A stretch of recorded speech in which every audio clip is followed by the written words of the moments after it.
Like, I really don't see why this is necessary, dude. Really? Really? I mean, Josh has been down lately. Yeah, okay, he's not his normal Christmassy self and all that, but, like, this is doofy, man. I feel like an idiot. This will cheer him up. He's cheery enough as it is. Hey, Bubby. You feeling a little bit better?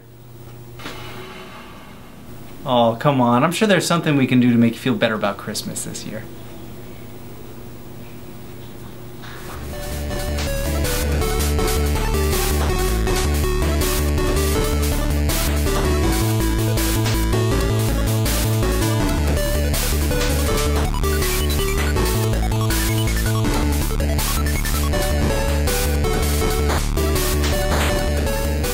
Hey everyone, welcome to the newest episode of NerdKO. I'm Muzz. And I'm Josh. And we have a lot of really interesting and cool stuff for our special Christmas episode. Indeed. Yes. So we're going to start off with our favorite Christmas movies. Yep. And then after that, we're going to move on to Gifts for Geeks. These are our ideas in a few different categories for the geek in your life and what to get them for Christmas. Yep. And we're going to finish it up with games that take place in the snow. Now, it doesn't have to necessarily be a game that's entirely in the snow, like, right, you know, through the whole game, but something with, like, even one level. Yeah, snow's really got to make an stood out. appearance. Yes, but, yeah, you know, it's got to be a major factor in at least that level. Oh, yeah, it has to be. But we'll try to keep it as snowy as possible, and we'll get to our first segment. Yep, let's do it.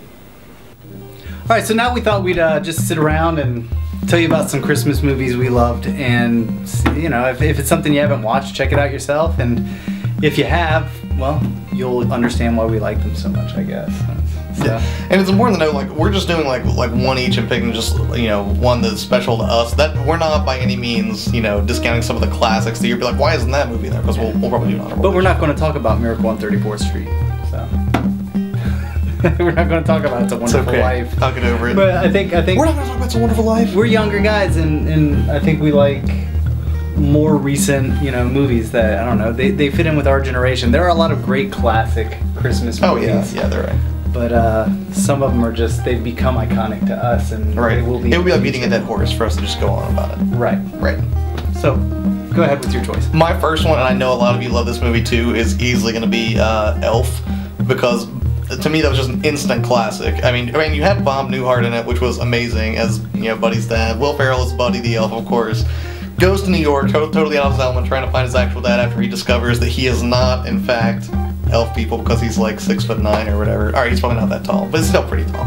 And it is just, it's one of those movies that's not only hilarious, but it's also just like, it really is like the Christmas spirit, like that warm, fuzzy feeling. Like, I hate to say it sounds kind of goofy, but it's totally true. So, and that would be my pick. One of my favorite things about that movie is at the beginning in Santa's workshop, first and foremost, Santa's workshop and all the creatures in the North Pole were actually designed after Rudolph, the 1964 Oh, Rudolph yeah, that's special. right. So you'll see that those elves, their outfits actually mirror the Rudolph elves, and the workshop mirrors the workshop from the 1964 Rudolph, which is crazy. Also, Ming Ming the elf, who kind of like tries to console Buddy for not being able to make Etch-a-Sketches fast enough. That's actually, I forget his name in real life, but the dude who played Ralphie in A Christmas Story, which is one of my all-time favorite Christmas movies. Yeah, I know. Not everyone likes it. You shut your mouth. Awful movie. It's a wonderful movie, and it's got Ralphie from A Christmas Story in it, which is also awesome. Yep. And it is truly a great movie, easily one of my all-time favorites. Who plays Santa at the mall in Elf? In Elf? Was that that's Artie Lang? Artie Lang. Yeah, Artie Lang, yeah. Beef and cheese. You sit on a throne of lies. Okay, so I'll go into mine, and I picked something really obscure, and a lot of you probably haven't seen this movie. It's just called Santa Claus. But you can't just watch Santa Claus. You can check out Santa Claus on Netflix if you want to believe it's still up. I know it was before. And it's just this horrible movie, but there's a great version of it that the Mystery Science Theater 3000 guys did. And they make it just this awesome experience, and it's great. You're watching this corny, terrible Christmas movie. Just the worst Christmas movie they do. They make it wonderful to watch. And it's just so great. I love Mystery Science Theater, and anything, you know, these guys do is okay by me. But they take this Christmas movie and just make it spectacular. And I'm not even going to try to tell you about the movie. It's the weirdest, most bizarre, borderline racist at parts. Oh yeah. You know, it's not borderline racist. It's racist kinda because racist. the beginning when they go through the Christmas songs and they're like, and the children in Africa, and they're like, and you're like, really?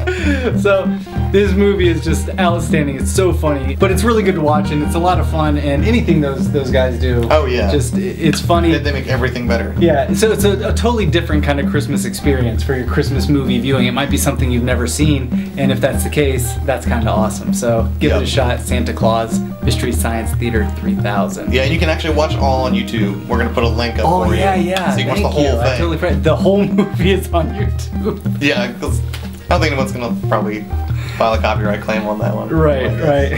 Just be careful who's around when you watch it. Yeah. No joke. So it's yours. I'm gonna pick Jingle All the Way with Arnold Schwarzenegger and Sinbad. Sinbad. It's about a movie of two fathers that are trying to find their sons the perfect gift, which happens to be Turbo Man. And no one has it, and they come across a couple places that do have it, and they end up fighting for numbers, and they go on this wild goose chase through the whole city. And you know, there's a cop that they interact with that wrong place at the wrong time with this dude, and it's hilarious. One of Phil Hartman's best movies by far. Phil Hartman. You know, it's sad that he's no longer with us, but yeah, that's like I watched this movie the other day when I was putting on my Christmas tree. Actually, it was on Netflix, and I was checking it out. And interesting tidbit: a lot of some of the great Arnold quotes that you've heard on Arnold soundboards all over the internet came from this movie. You know, like the "I'm not a pervert" was straight from Jingle All the Way.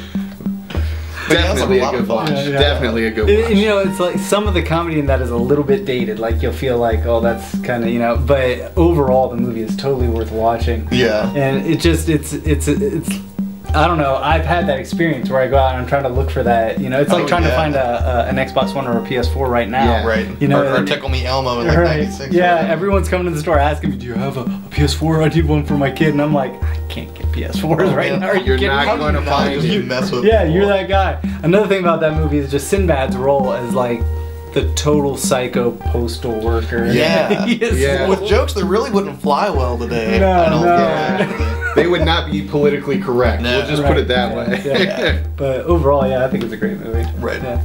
Honorable mention, I think, you know, Christmas Vacation. Yeah. Oh, Definitely is one of them.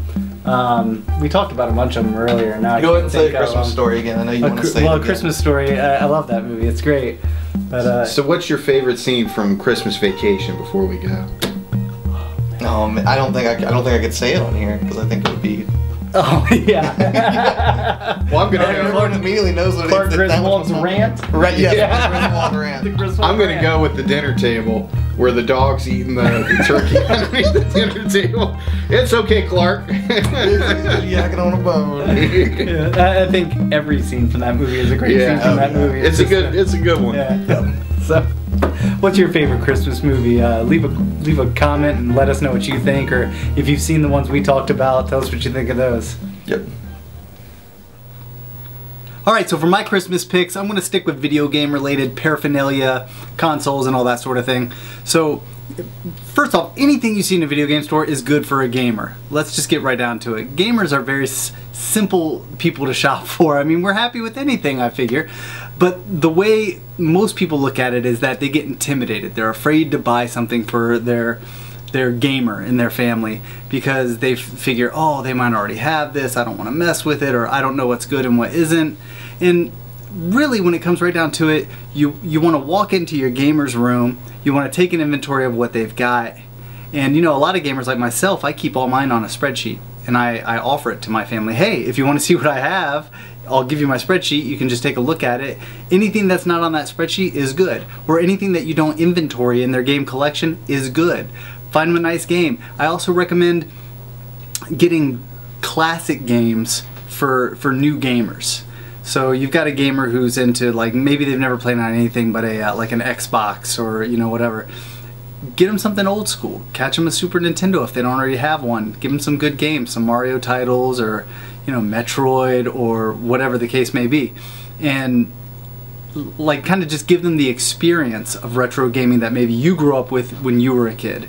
Also little things like here I've got the Portal 2 blind box figures, and these are just incredible. They're little turrets, and each one is different. A couple of those in a stocking is a great idea. There's a lot of different things you can do, and there's really no limit to it. When you're buying something for a gamer, just make sure it's not something they already have. And if you don't know, just take a stock of what they do have and tell them, hey, don't buy anything else for yourself until Christmas is over, because maybe I'm getting you something that you might already have. And if you want to get really crazy, you can really find obscure items. I found these on Amazon. They were never released in America, and they're 11th Dr. Sonic Screwdriver Wii remotes. You know?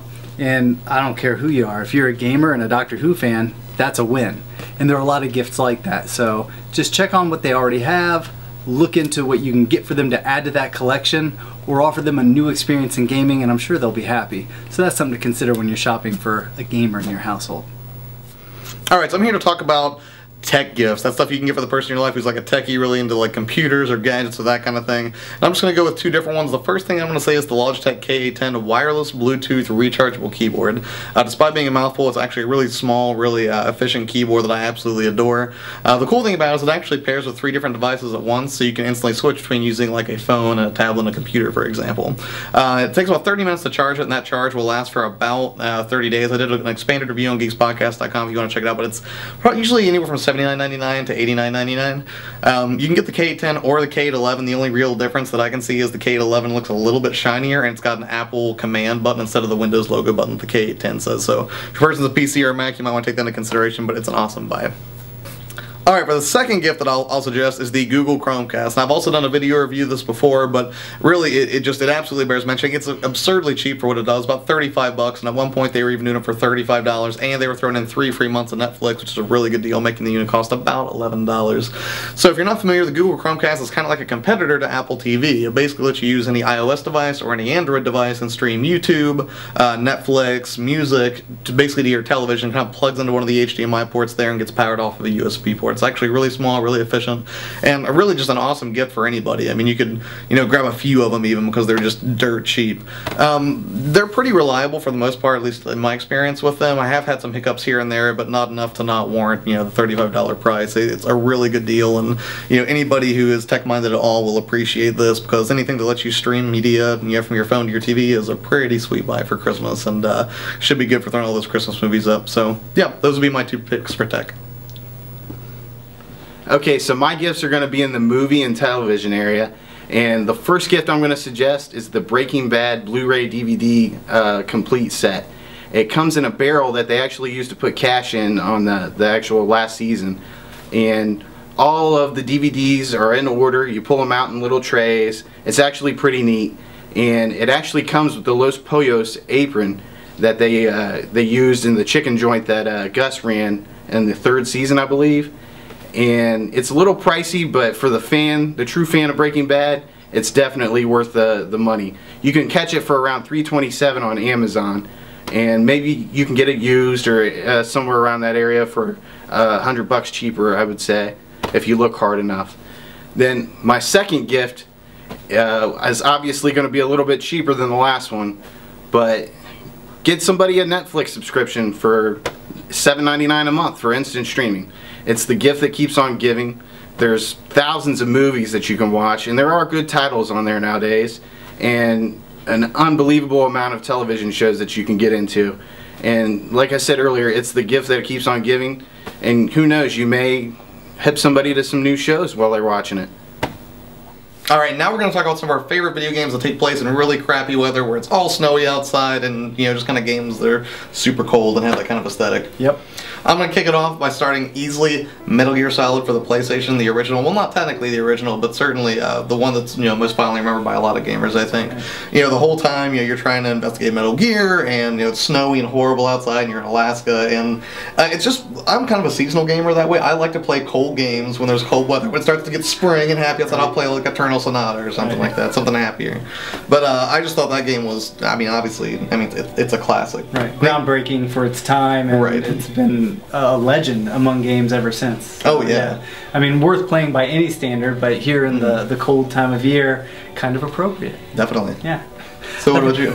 The first one I'll talk about is, and I would jump right off and say The Thing. I've talked about The Thing before, but a great game that takes place in the Arctic.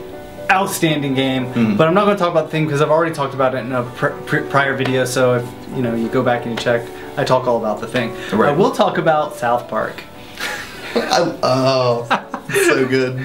South Park. I played it on the Nintendo 64. That's what I played it on. And you had your choice of control schemes. You can either go with the 2 rock or the brown eye gold scheme, and or the control scheme, and it was just so fun. In any game where you can throw yellow snowballs at people is a total winner in my book. No, I love that game. Now, correct me if I'm wrong. If I remember, I think it had 4-player multiplayer, didn't it? Didn't it do split screen? Because I remember playing with my friends, and they were just like, "Oh, this is amazing! South Park's in a game." And it wasn't that it was so amazing. I mean, it really wasn't a great game. No. Yeah, I mean, it had a lot of control issues. It was pretty spotty and choppy. But it was the novelty. Right, the novelty of playing as the characters and seeing them in 3D for the first time. Oh, yeah. It was just so fun, and I think even today I look back at that game and I go, oh, fun. If anyone asked me, I'd say it's fun. Right. So, what about you? What's next? Let's see. The next one I will say, and I feel like a lot of people are going to agree with me on this. Super Mario 64. One, I got the game for Christmas, so it was already kind of like seasonally appropriate again. But whenever you do the winter level in Super Mario 64, like when you have to race the penguin to the bottom. I mean, first of all, I think you have to do it solo, and then you have to race the penguin to try to get the star. And just like, it was just such an amazing layout for the level, and it was just maddening when you would try to walk across the bridge, and the gusts of wind would try to blow you off and everything. Just an amazing snow level. Yeah. Okay, so I'm gonna go a little more obscure on this one and say Christmas Nights. Now, this was a game for the Saturn. You can't get it in America. It was released in Japan, but there is a sampler disc you can get for your American Saturn. That was the Christmas Nights sample disc. And it's Nights 3D, but with the whole Christmas theme. And really, for its time, it's just so pretty and it's so Christmassy and happy. Totally a cool collectible, to own and to have in your collection, and a pretty fun game to play. And if you don't have a Japanese Saturn, that's fine. Just get that sampler disc if you can find it, and you'll enjoy it. I mean, really, how much time can you put into Nights? I mean, if you own the sample disc, it's fine. It's more than enough. But I highly recommend it and say, everyone should try it out. See, like, to me, just hearing your description of it, Christmas Nights, to me, sounds like it would be an amazing piece of DLC for a modern game or a modern incarnation. Yeah. If they re-release Nights, they could add that to it, and it would be really cool. Of course, they would never do that because that's giving you too much for your money. Too much. But they don't want to do that. We're really even around Christmas time, they don't want to do that. What else? You talked about your two, right? Oh yeah. Yeah, and I talked about my two, but there are a couple Some honorable games. mentions. Yeah, we definitely want to talk about Max Payne. I was going to say, like, I would say Max Payne. Max Payne is it's such a gritty, beautiful game. I think even by today's standards. Oh yeah, and the weird thing, it did bullet time before the Matrix did it, which is interesting. They were already kind of. I think Max Payne was one of the first games to ever use bullet time. And I remember playing it for that first time when I leapt through the air and it slowed down and I was shooting, and I just thought it was brilliant. Oh yeah, it was like the coolest thing ever. Yeah. What else? Other games that had snow. I mean, we could say any of the snowboard. SSX Tricky. SSX. Snowboard Kids. 1080 degree snowboarding. Lost Planet. Oh yeah, Lost Planet. Yeah, Lost Planet's a good one. They're extreme. There are a lot of really good games. What about Cameo Elements of Power for the 360? Didn't it have a snow level? I never got very far in that one. Whatever. I beat it for the achievements. I confess. I don't want to talk about it. I haven't really played into it. You're like, no, it didn't. Next subject. Well, Cameo was that game I got with my 360, and I was like, next gen game. Oh, whatever. You bought Knack. I don't want to hear it. I know. Knack is that game for this gen. Knack is this gen's Cameo. Nice. But that's not Christmassy, so I'm not going to dwell on it. Right. It's fine. But if you do buy a PS4 for someone for Christmas, don't bother with Knack. Or Battlefield 4. Don't buy Battlefield 4. At least not until they fix everything. Right. So. Well, that's some games that take place in the snow. What? GoldenEye. The Siberia mission. How did we almost miss that? That was this broad, flat, open, snowy surface. And you had free reign to come at your enemies from any direction. Take your time, snipe them, move forward, check out all those different... Sniping in that level was the best. Oh, so good. I can't believe we almost forgot that. I'm sorry. And on that note... I think we're done with this segment. Yes. Let us know your favorite snow games. We're done. All right. All right, that's all we've got this time. So thank you so much for an amazing year. Actually, checking out the NerdKO show. We've had a ton of fun putting it together. Yeah, it's been really good. So we hope you've enjoyed the content we've given you. And I don't know what we're doing for the next episodes. Things are a little bit crazy right now, Josh. Actually, that's entirely my fault. I'm actually taking Journey to Louisville for anywhere from 5 to 6 months, so we're going to have to figure out a creative way to either do more videos or a podcast or something, but NerdKO will continue, Geeks Podcast will continue, there will still be a ton of content for you guys, so don't forget to subscribe. Yeah, we're going to do as much as we can, and until then, just make sure you keep checking us out. That's youtube.com/geekspodcast for him, and youtube.com/L1games for me. And we'll keep it coming at you. Don't worry. And in a few months, it'll all be back on the regular schedule again. So I know content up till now has been a little bit spotty, and it may continue to be for a little bit, but what you get is going to be worthwhile. So check it out. So again, thanks so much for watching, and have an amazing holiday season. And a great New Year. And we'll see you soon. Merry Christmas. See ya.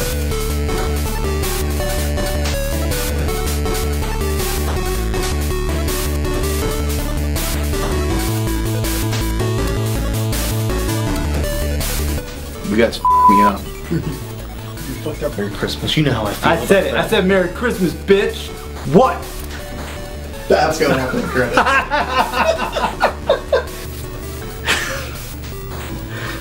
So, what is that? He's got a boner in his chest. Here's my Madonna nipple.